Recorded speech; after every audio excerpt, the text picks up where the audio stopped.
And welcome to the Rick House. My name is Cyrus Farmer, and I am your host. This is the Stomp the Tea podcast that you are listening to and watching. Folks, we have a big show for you tonight, so let me tell you what we're going to be getting into. We're going to be talking a little bit about parental differences.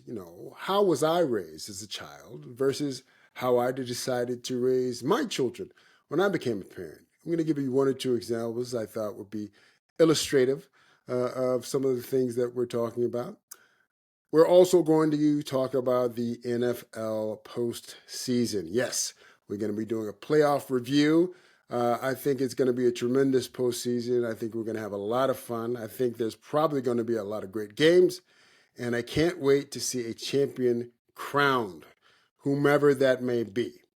And, of course, as always, the ever popular, what are you drinking tonight? But, folks, before we get started, I did want to get into a couple of issues before we start the meat of the show. And I would be remiss not to start this episode with an acknowledgement of some of the fires that are occurring out in Los Angeles County. I mean, if you look at some of the footage, it is unbelievable. The devastation, the number of homes lost, the fact that so many of the fires have occurred in what is widely regarded as affluent locations. I can tell you I have a lot of friends and family in most of the areas affected, from Malibu to Pasadena to La Cunada, Flint Ridge. Even I have a couple of people in the Palisades. It's just, it's really, really a tough situation for everyone out there. And just know we're thinking about you. Just know we love you. Hang in there to the best of your ability. The only, I think, positive aspect of this story to this point has been the relatively low loss of life. I think 5 people have died in the Altadena area, which is awful. But so many homes have been lost. I mean, I don't understand. This is one thing I don't understand. Now I know there's an issue with water pressure out there. I don't know how many of you have watched any of the footage or seen any of the coverage, but this whole thing took place. We're recording this episode on Wednesday night. You'll get the episode tomorrow. But literally in just over 36 hours, these fires have jumped from location to location, have engulfed hundreds of homes. I can only imagine. And you have 100,000 people who've been evacuated. That's just as of now. Who knows how much more that number is going to grow by? And the thing about losing your home is it's one thing to evacuate and say, well, I'm going to leave everything behind and I'm going to hope for the best. Okay, great. That's fine. You do that and your home burns down. You have a plan probably for like 1, maybe 2 nights. Even with insurance, what do you do while you're waiting for your home to get rebuilt? Now, in most cases, I believe insurance is going to either pay for or reimburse you for any expenses that you have to incur while you're waiting for your claim to be filed and approved, and also during the rebuilding process. But boy, oh boy, it is just incredibly disruptive. I mean, the schools out there are elementary schools that burned down. Some of the high schools were damaged.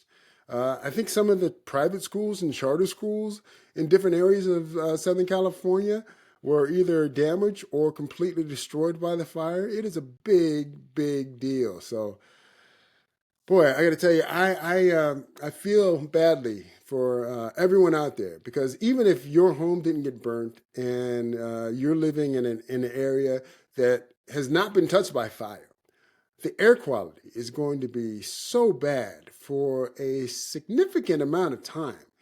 It's tough out there. I mean, you think about all the areas around the world that are prone to natural disasters, right? Tornadoes in Texas Panhandle and Oklahoma, hurricanes in the Caribbean and Florida and the Gulf Coast. How Tibet and California and other places are plagued by the threat of earthquakes. But boy, oh boy, with California, it is. I know it's gorgeous, and I know people love living out there. But man, you really have to go through it in order to live out there. Between the earthquakes, the fires, which seem perpetual now, mudslides, which, mark my words, are going to come back in a big way, unfortunately, this year during the rainy season because of all the fires that have occurred in the last 36 hours. It is tough living in California, especially Southern California. And I did want to make one last comment. They talked about the water pressure being low. That's why some of the homes, so many homes have burnt because firefighters weren't able to actually access any water. Because the story is that there were some homeowners who stayed behind to try to protect their property by using their garden hoses to put water on the roofs, put water on the side of the house, anything to keep the embers that were blowing because of these Santa Ana winds for miles in some cases from catching their home on fire. And public officials have been urging residents not to water their homes, to leave the water pressure and the water for the fire department so that they can put out all the fires. Well, if you followed any of the coverage, there are not enough firefighters to put out all the fires of all the structures burning in Southern California right now. I mean, I can't tell you how many news reporters, local, national, literally would set up shop on a block and say, 15 minutes ago, this house started burning. 2 minutes ago, this house started burning. This business has been burning for 45 minutes, right? And no firefighters around. Now, is that the fire department's fault? Absolutely not. They're trying to put out multiple fires over a wide swath of land with no water. But if I'm a homeowner, I can tell you this right now.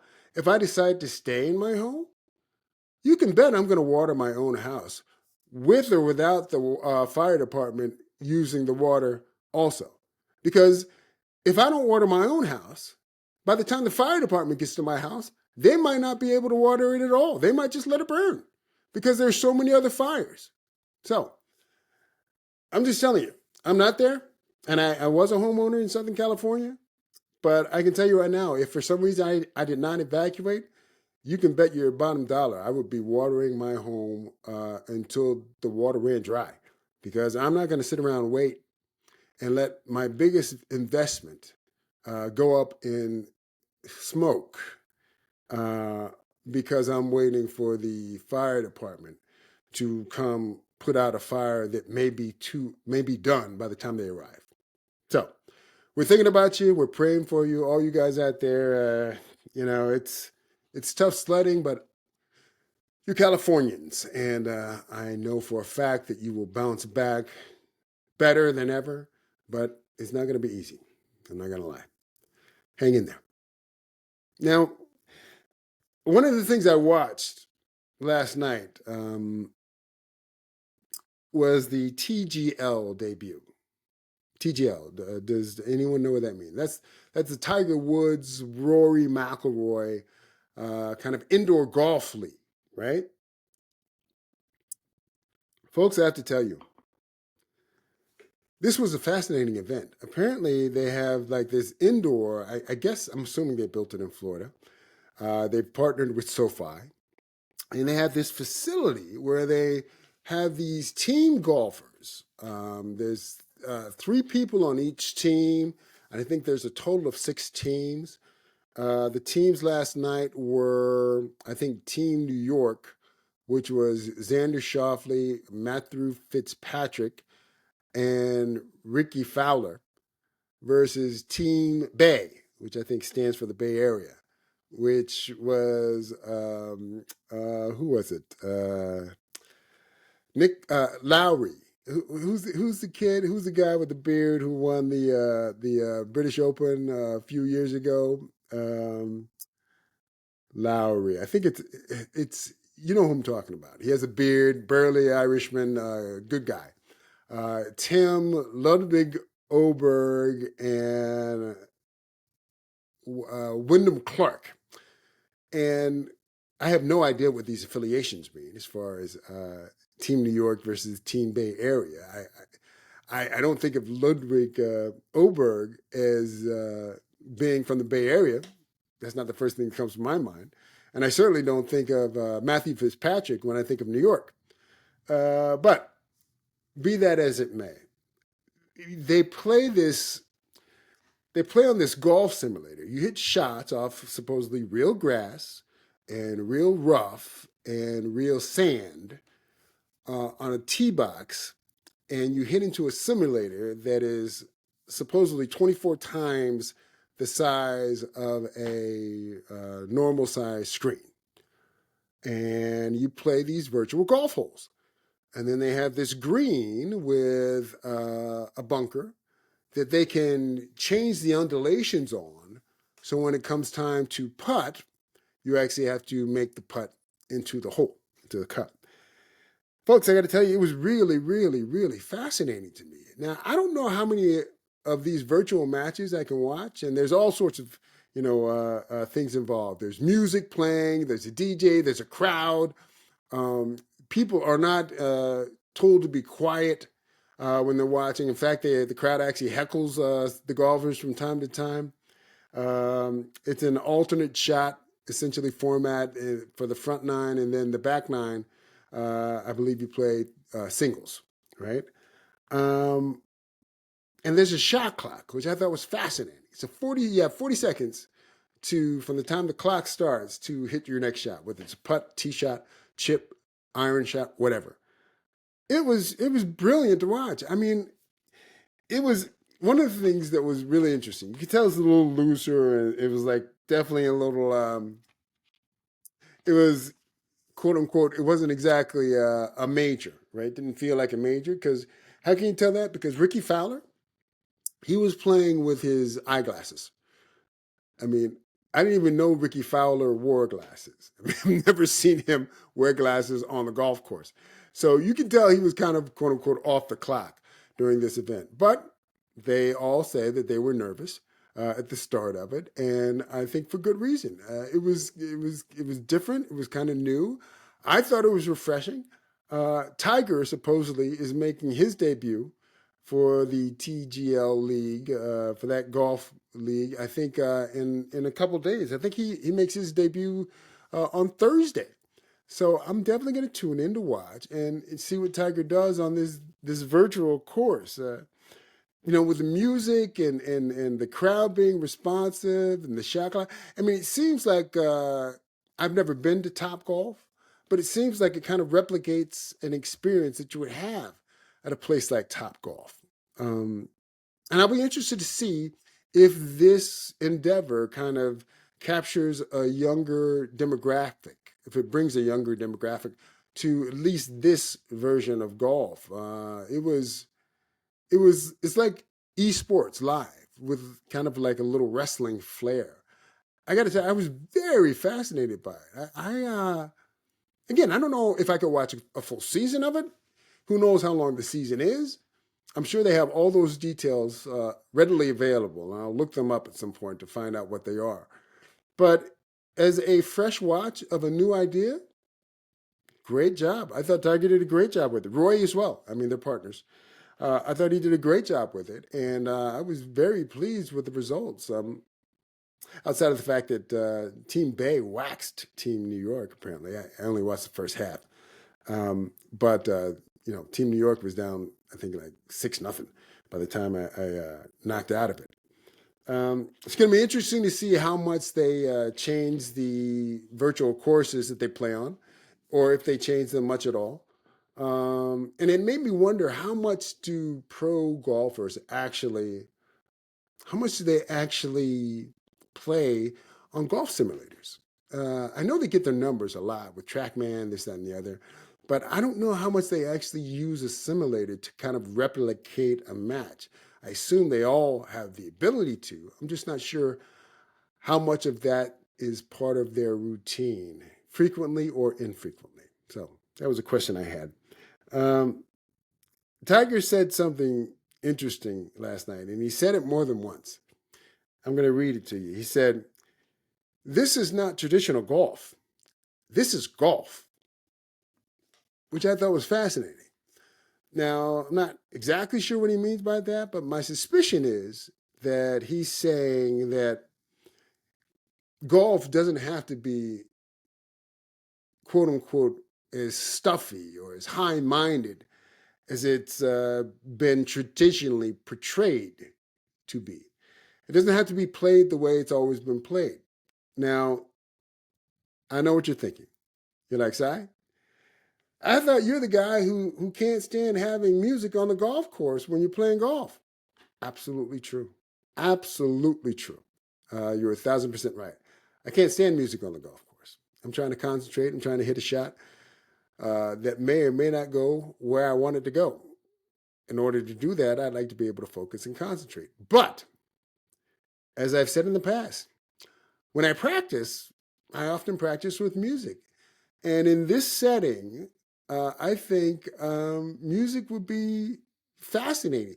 Clearly, to me, there is not nearly as much pressure on these guys, even though they said they were nervous, as there would be on a real golf course.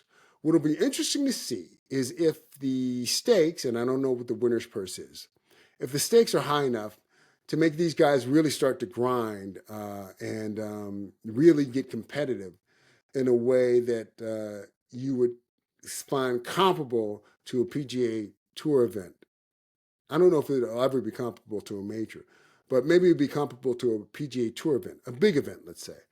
And let's see what all the music and the heckling and the shot clock does to them then. Uh, that all remains to be seen. But for a start, Tiger, Rory, well done, well conceived, and I think well executed. I think this whole TGL has a future. So, folks, as always, I'd like to tell you, don't forget to like, subscribe, follow, tell your friends, tell your enemies. Do anything that you would normally do to support a podcast, a film, a television show, a book, a movie. Do all those things for Stomp the T, because we are here for you. And we will continue to bring you scintillating content, whether you like it or not. All right, let's get into the show. I call this segment Parenting Differences. Why do I do that? Okay, so when I was growing up, I had to cut the grass.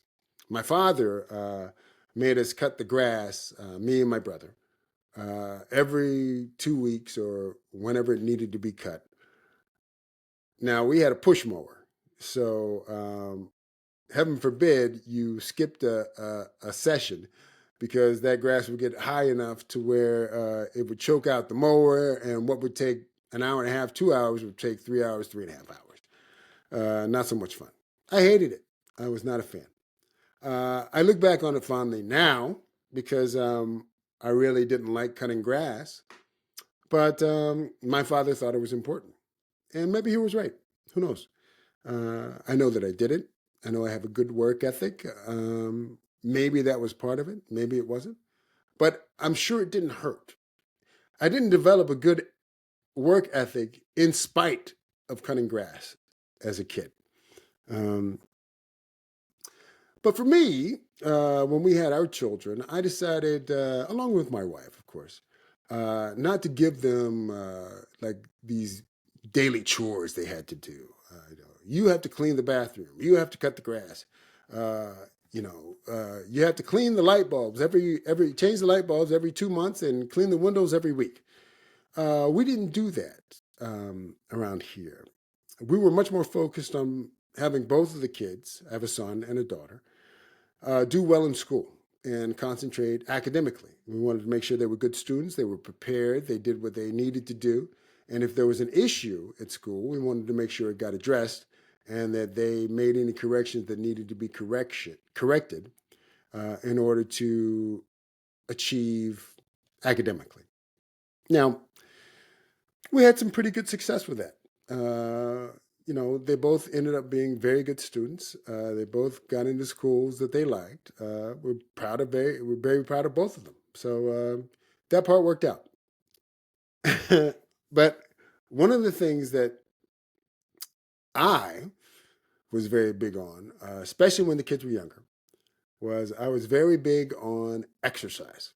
I wanted both of the kids to exercise on a regular basis, and I would take them out, both individually and together at times, and put them through a workout every weekend for years. And when I say years, I'm not talking about 2 years. I'm talking about 5, 6 years. I can't tell you the exact number, but I'm sure that the kids can. Why can they tell you the exact number? Because they hated it. I mean, they absolutely hate it. Folks, I don't know if I can explain to you how much my kids hated exercising with me. Now, I know what you're thinking. Well, Cy, I mean, did you put them through some kind of Marine camp, boot camp? Did you take them on these 5-hour exercise tours? It couldn't have been, pleasant. Okay, look, it might not have been pleasant, but to be fair, none of these exercises lasted more than like 30 minutes. I mean, I would take them for a jog. I'd make them jump rope. We'd do sprints. We'd do calisthenics. It was something different every week. Sometimes we would do a repeat, but it was like something like that would last about 15 to 30 minutes. It really wasn't, in my view, overly taxing. And the funny thing is that both of my kids played sports. Now, my daughter played sports and she loved sports. She loved playing sports. She was a good athlete. She liked the games and she liked competing. My son wasn't as good at sports. He literally just wasn't interested. I mean, you could put him in the middle of a soccer field and the ball is right at his feet. He got 15 people around him and he's looking up at the sky with zero concerns. He had zero interest in sports, which is fine. But what was interesting to me is that they both hated exercising with me. But look, we make choices in life. And again, I there was a time I used to run my kids, take them on a partial run when we lived in Los Angeles around a reservoir that was in our neighborhood. We lived in a neighborhood called Silver Lake. And folks, I got to tell you, sometimes my kids were crying and yelling and being so vocally displeased about the actual exercise that I swore that my neighbors were going to call child services on me. You know what I mean? It's like, no, it's like, what's wrong with your kid? I'm like, they don't like exercise. What do you want me to do? I'm trying to keep them healthy. Anyway, so there was that. So that's one of the differences between the way I was raised and the way I chose to raise my children. Now, sometimes what you do, like as a parent, not everything you do takes, quote unquote, takes. I do that in air quotes. But sometimes, they appreciate the value in it later, like me with cutting the grass. I never liked cutting the grass, but sometimes it was less horrible than other times. And I think there was value in it now that I'm older. Sometimes the things you try to do as a parent never take. They never get appreciated for what you were trying to accomplish. But all you can do as a parent is, relay what you think is important to your children and hope for the best.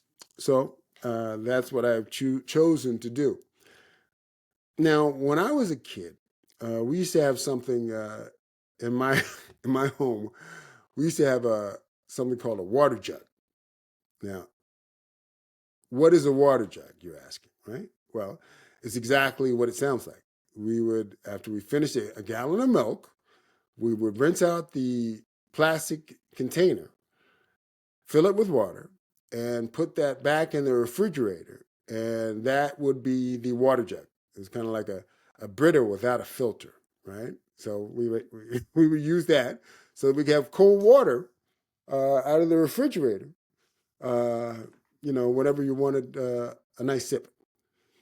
Now, inevitably, in my family, and this happened, everyone was guilty. Me, my father, my mother, my brother, and my sister. Uh, Inevitably, someone would return the water jug to the refrigerator, either empty or nearly empty. And then you would hear the next person who went into the kitchen to grab water from the water jug say, "Hey, who didn't fill up the water jug?" It was very, very strange. But that's what we did. Now I tell that story to kind of relay this next anecdote. One of the things that happened to me when I grew up as a kid, from time to time, didn't happen 6 times a week, but it did happen, once every couple of years or so, where I would go into the bathroom to take a poop, and I didn't realize that there was no toilet paper before I started pooping.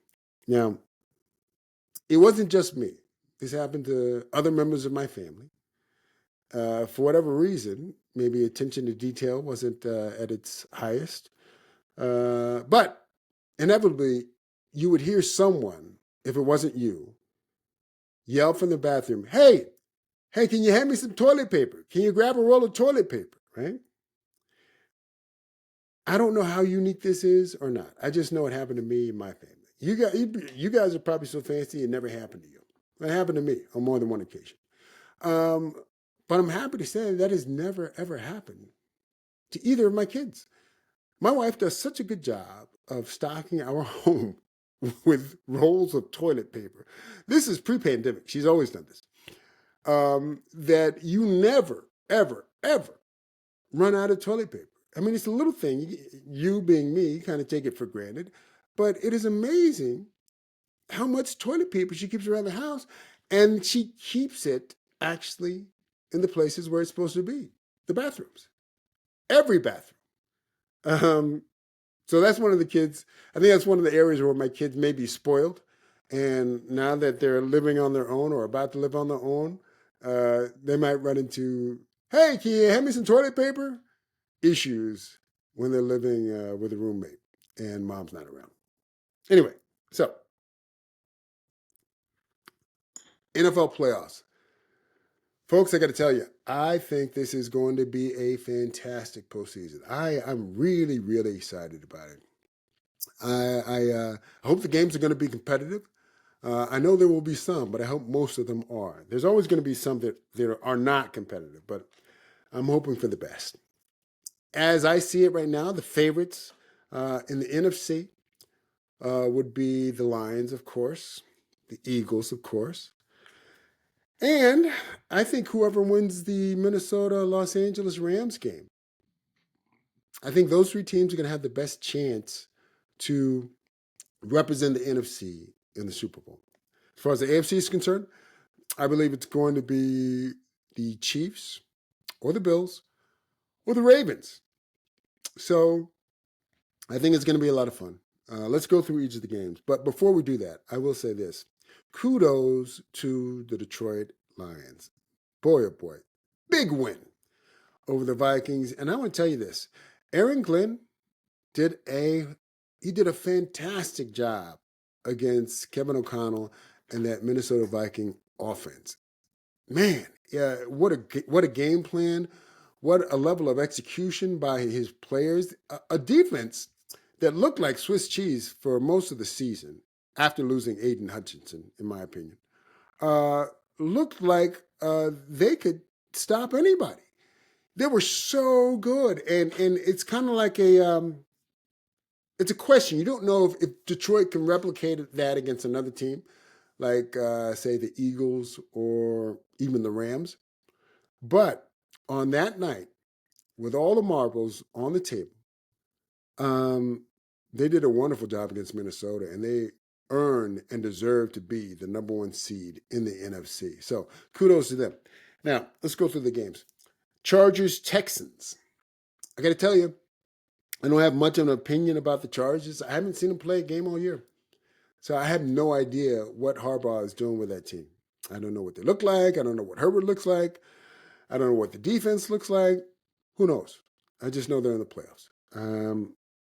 I don't quite trust the Texans, but maybe they can rise to the occasion. They did it last year. Maybe they can do it again. So I have no idea who's going to win that game. I really don't. But the next game, Steelers-Ravens. I think that has a chance to be the best game of Wild Card Weekend. Folks, this is going to be a blood feud. I mean, this matchup, I think, is going to be very, very intense. They're division rivals. They can't stand each other anyway.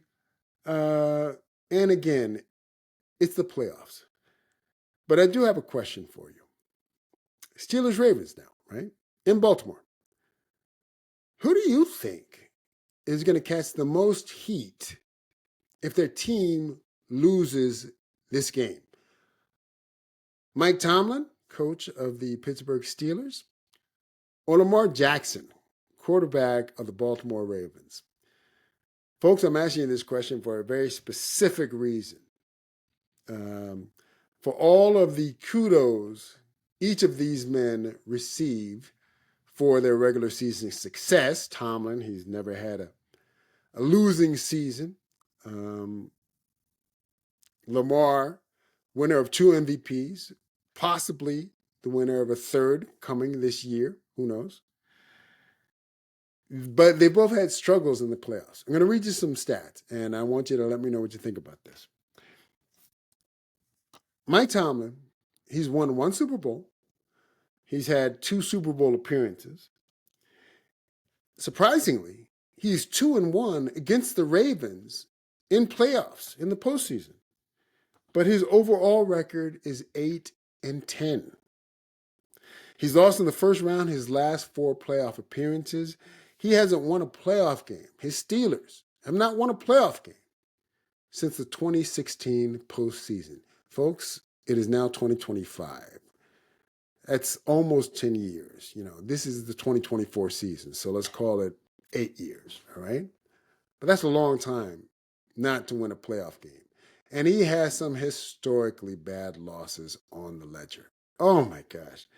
If you're Mike Tomlin, I don't care who you are. You cannot lose to Tim Tebow and the Denver Broncos. If you're Mike Tomlin, I don't care who you are. You cannot lose to Blake Bortles and the Jacksonville Jaguars at home. If you're Mike Tomlin, and I don't care who you are, you cannot lose to Baker Mayfield and the Cleveland Browns. So that's the problem with Tomlin. As great of a coach as he is, and I think he's a great coach. Is he an all-time great? Probably not. But I think he's a great coach. He's certainly a Hall of Famer, in my view. But he just has some horrific playoff losses on his resume. It's tough to take. I mean, every coach has 1 or 2, but you can't have those 3 if you're Mike Tomlin, as far as I'm concerned. Now, let's talk a little bit about Lamar. Lamar, he's 2-4 in the postseason. That is his record. 2 wins, 4 losses. And 3 of those 4 losses came when he was playing at home. If Lamar wins the MVP this season, which I think he should, he would have more MVPs, 3-2, than Patrick Mahomes.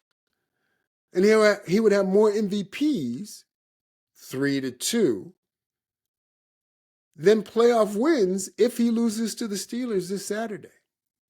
This is a very, very, very, very, very big game.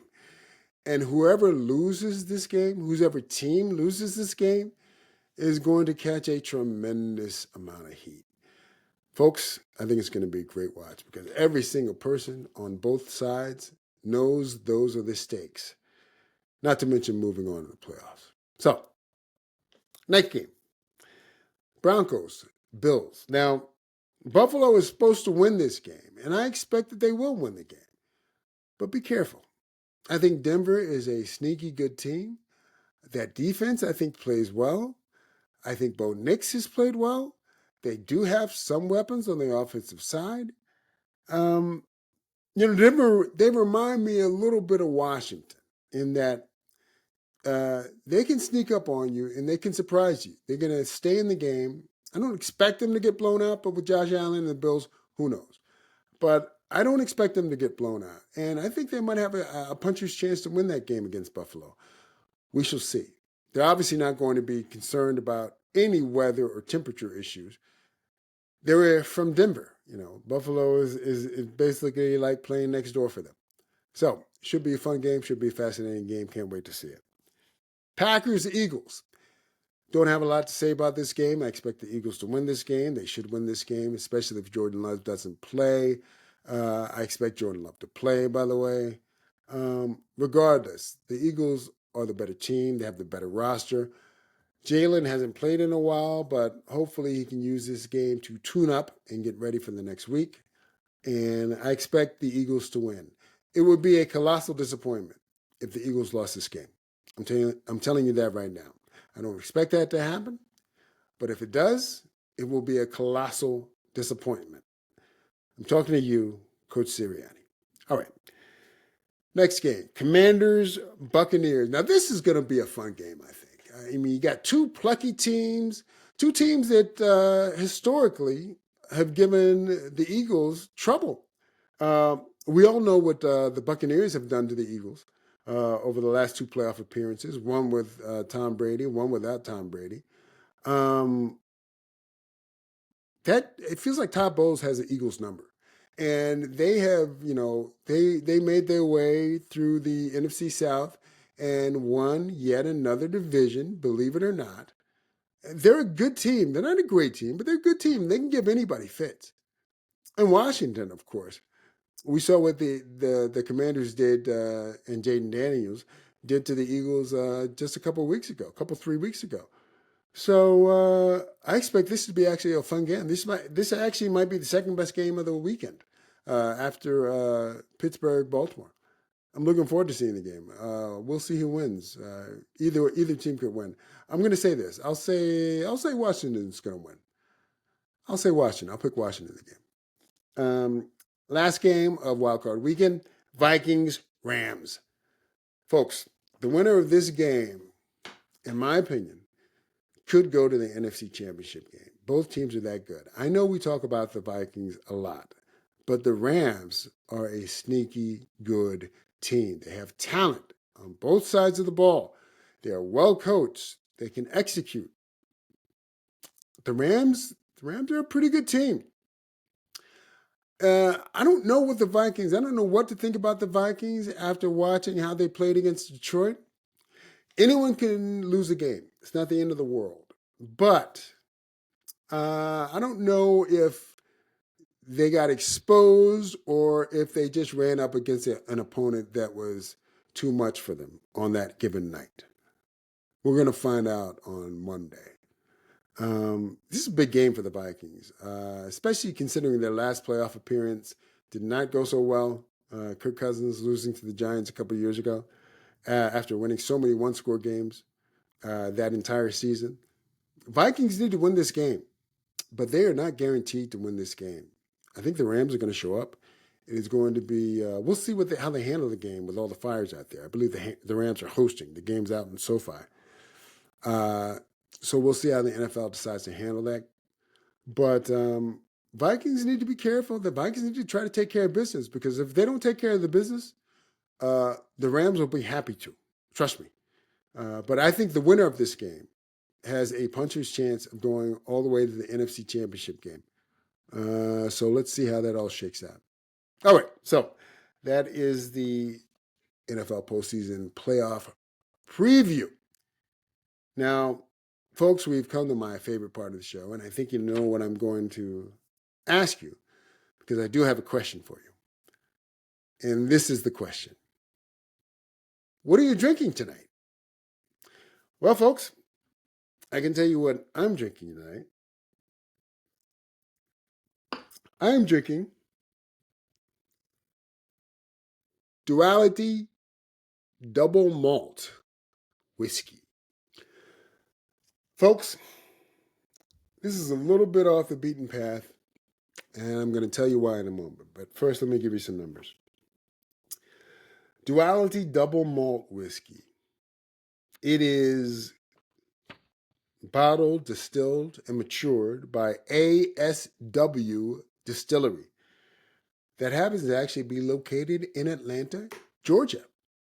A little different, right? They proudly proclaim themselves as the first whiskey to be awarded double gold from the Deep South. Okay.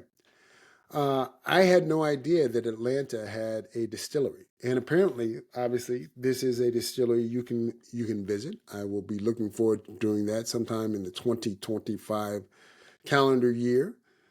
But I digress. It is 54.5% ABV. That is 109 proof. Now, the mash bill is essentially 50% malted barley. Okay, double malted, great. What's the other malt? 50% malted rye. Different, definitely different. You know, they claim to be the first whiskey to use this mash bill, this kind of combination. There's no age statement, so who knows how young or old it is. My suspicion is it's on the young side. Who knows? I'm not even going to guess, but I don't think it's a 12-year double malt whiskey. It's double copper pot distilled. They use a different kind of distilling process to where they keep the mash and the grain in through the fermentation process and also through the first batch of distilling, and then they filter it out. But it's non-chill filtered, obviously, and there's no color added, as is the case with almost all whiskey in America. It's an interesting bottle. I mean, it's smoky, it's spicy.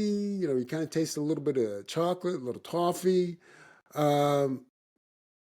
It kind of reminds me a little bit of a slightly lighter version of the Balcones that we had a couple weeks ago. Again, remember, folks, I told you that Balcones is so rich. It's like a knife and fork malt whiskey, right?